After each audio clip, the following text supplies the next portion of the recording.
Welcome back to the channel. This week I am going to show you my entire Lightroom editing process. And so this is a video that I have done previously. If you have ever purchased my preset pack, which I'll have linked in the description below, I've done a walkthrough for that. But I want to bring this forward to you on the public scene so that way you can see how I edit my photos and get the kind of look that I get in all my photos, which if you don't follow me on Instagram, I'll put my feed up here so you can see the kind of work that I post out there. And I'll also have my link in the description below so you can go check out more if you're interested. So we're going to go ahead and get into this. I do have a ton of photos I have to edit from 2 race events back in September and October of last year. So yeah, I'm very far behind on that, but I'm going to bring you along with me. I've got Lightroom open right now, and I've actually culled through a lot of these already. So I'm going to just filter out the photos I've picked. And unfortunately, there's no rhyme or reason to this. I just kind of start looking for photos that I want to edit. Like for instance, I edited this one a while back now. And typically what I like to do whenever I'm going through photos, on the right hand side you can see keywords. I have it as unassigned, and this really helps me organize things. So like I've already got photos I've used for related Instagram reels, and so if I turn on unassigned, then hopefully I'll have it just filtered out to those that don't have an actual thing, like an actual video assigned to it. But then I'm also really bad about removing that once they're all done. So we'll go ahead and get back to the unassigned. And so as I scroll through these, this was one that I was playing around with, like colors and stuff. That looks pretty ugly, but I think I want to find one that's got a lot of motion blur to it. And let's see. I like that one. I don't know if I want to edit it though. These are Dutch angle shots, by the way. If you don't know what Dutch angle is, you just turn your camera and get the shot. It was very difficult to get them, but I managed. And actually, how in focus is this one? It's not bad. I don't think I want to do that one though.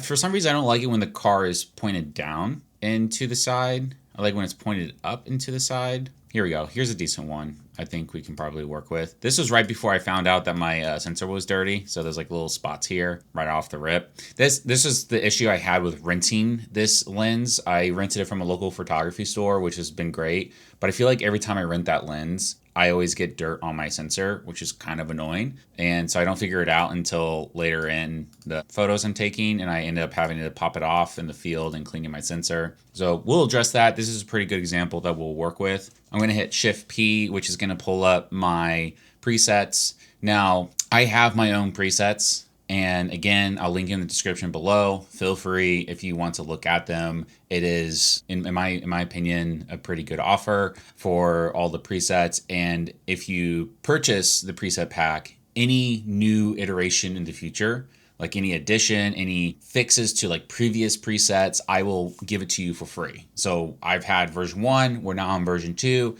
Once I go to version 3, anybody who's purchased it in the past will get version 3 for free automatically.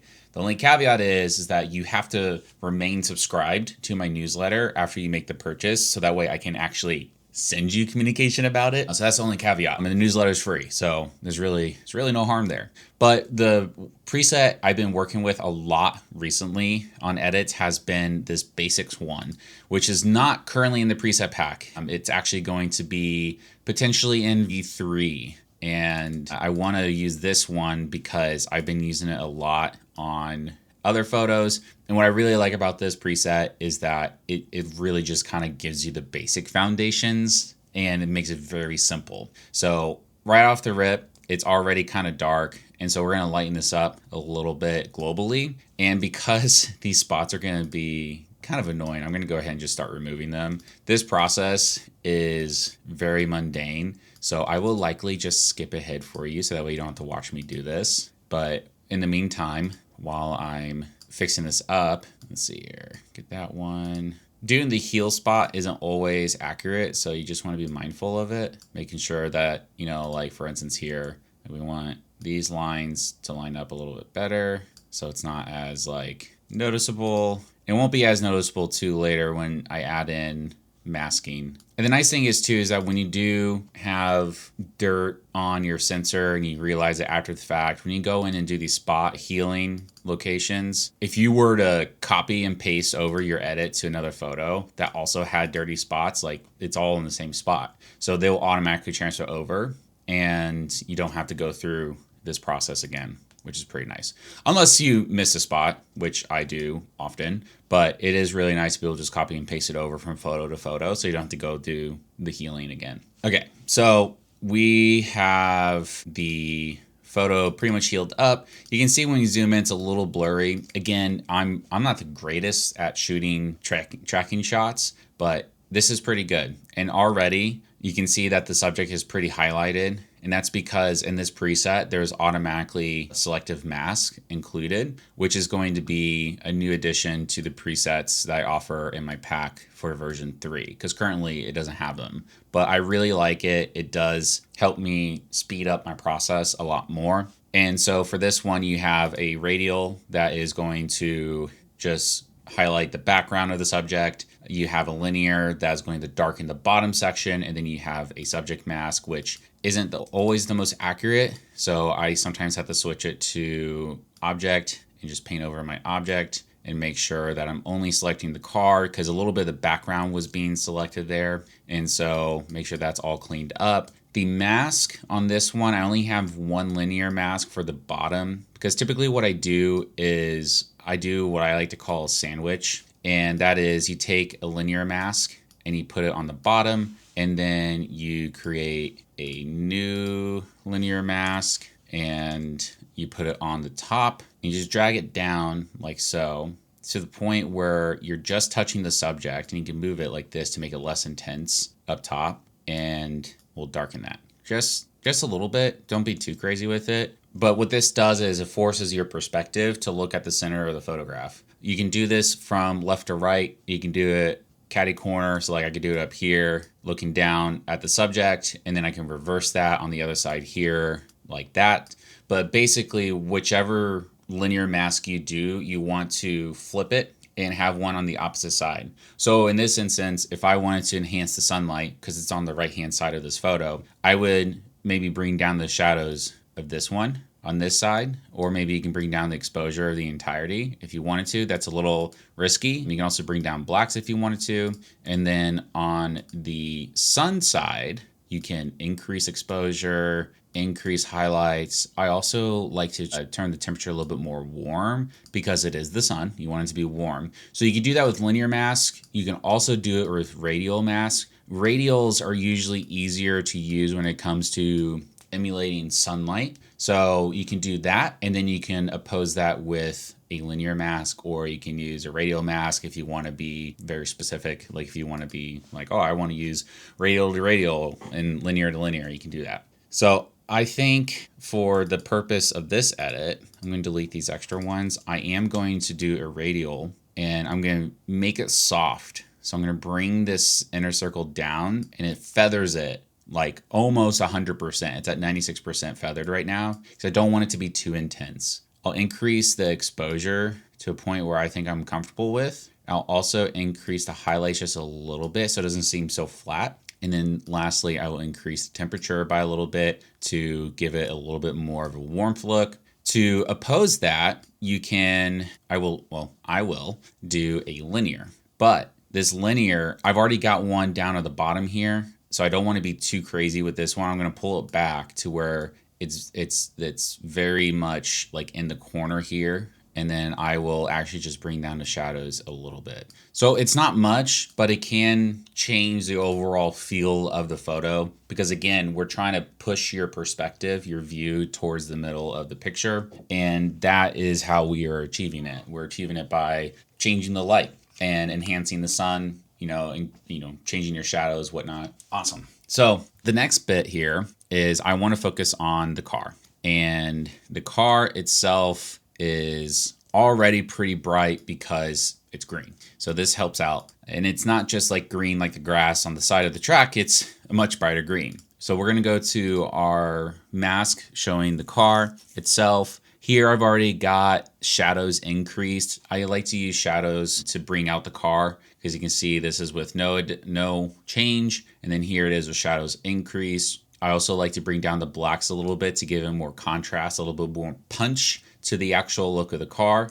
Highlights, this is great to enhance the color of the whites, like the white logos, and also the color of the car itself. You can increase exposure a little bit, but I like to be careful here because exposure is going to affect everything from highlights to shadows to whites to blacks. So you want to be very conservative on using the exposure slider. And then as far as the other sliders, you can have a little bit more free range with it, be a little bit more creative with it. For the whites, I do want to increase this just a smidge too, because again, we have logos on the side here.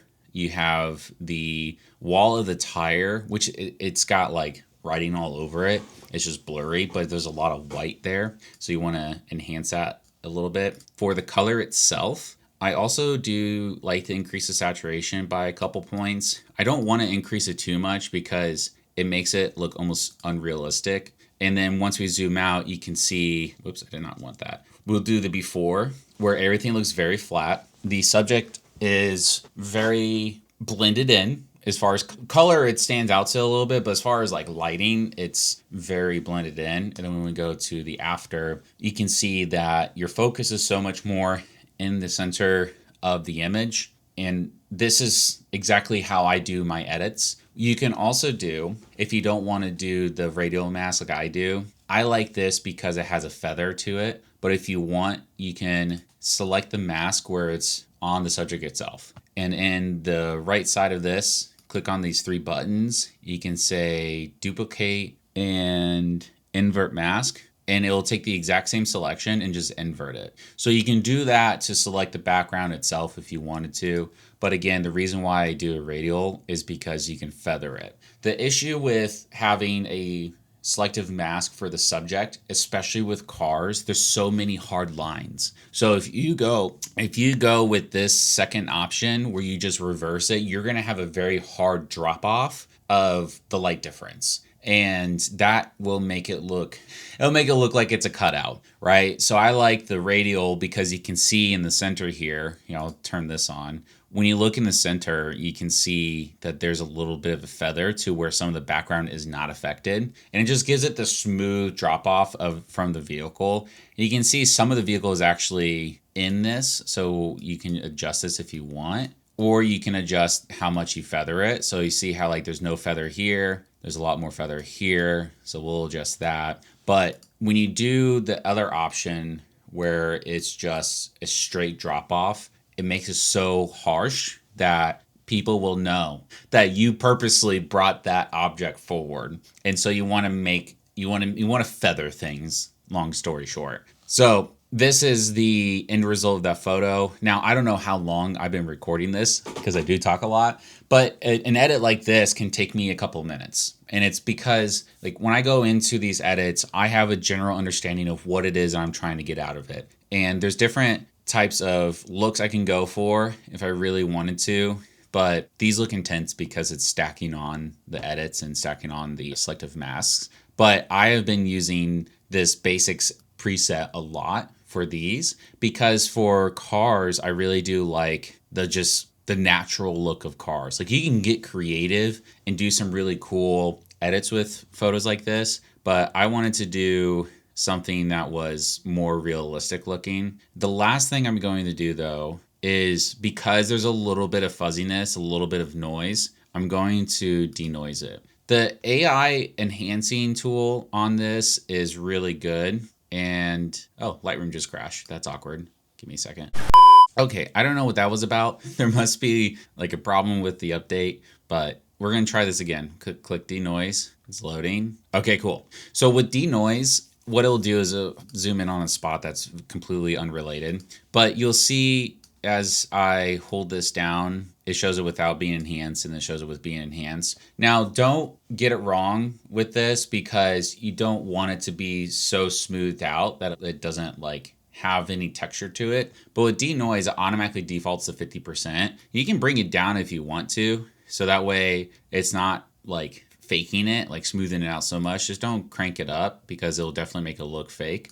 But for this one, I'm going to take it down a little bit because there's actually not really digital noise going on. It's just a little bit blurry because of my unsteady shooting style. So I still run it through the denoiser because it does kind of clean it up a little bit. And if you do stick to the 50%, which is what I normally do, you can always add in grain or texture after the fact. I know it seems a little counterintuitive, but hear me out. With noise, it's completely affecting the entire photo. The only way you control it is by denoising it. But then if you want to add stuff back in, you have so much more granular control, pun intended, when it comes to adding grain or texture to the image. I'm not saying that you need to, but if you want to, that is the way that you can do it. So now we have an enhanced photo here. I'm going to mark it as 5 stars because that's what I want. And my mouse just scrolled. Thank you so much. The previous edit I mark as a 4. So the unenhanced I mark it as 4. Because what I'll normally do is for my before and after slides in my videos, I'll use the unenhanced one for the before. So that's a different topic for a different day. But this is my exact walkthrough of the edit. When it comes to exporting, we'll go ahead and we'll go export. I always pull up this menu where it shows the export settings. So up in the right hand side, you see JPEG. You can do anything you like, just JPEG. If I am doing a social media post, I will do small. I know people will say custom, and then they'll do like the long side. It'll be, I don't think it's 1024. I think it's something else. I just do small. I do small when it goes to social media because social media is going to compress your photos and it's going to make it look awful. If you compress it yourself with dedicated software like this, and then you post it to a platform like Instagram, you're going to have far less compression and the quality is going to be maintained. When I'm making a carousel, like if you follow my page and you see how I have the photos displayed on the carousel, I will do full size because then I'll take it into Photoshop where I want the full resolution, because if I blow it up, I want to be able to have all the quality in there. And then when I go to export the Photoshop carousel, like the images from that, it will be compressed then. So we're going to go and do full size, and I keep it to screen for output sharpening. I keep it to high. You can keep it at standard if you want. I like to keep it at high. Color space, just keep it at sRGB, and then that's it. We'll go ahead and export it, and then we'll be able to use it for Photoshop. Now, because I don't want this video to go on forever, I'm going to end it here for this particular walkthrough for Lightroom itself. If you would like to know more about other walkthroughs, like how I edit my videos, how I make my carousels in Photoshop, let me know in the comments below. I have made videos in the past on my Photoshop walkthrough, which I'll put up here on screen if I still have it. But there's always a good opportunity to remake it because things have changed since the last time I've made it. So just let me know in the comments below what you would like to see next. If you've enjoyed this video, please leave a like, let me know how it's going. And if you're new here, hit the subscribe button, and welcome to the family. That's it. That's all I got. So thank you so much, and I'll see you next time.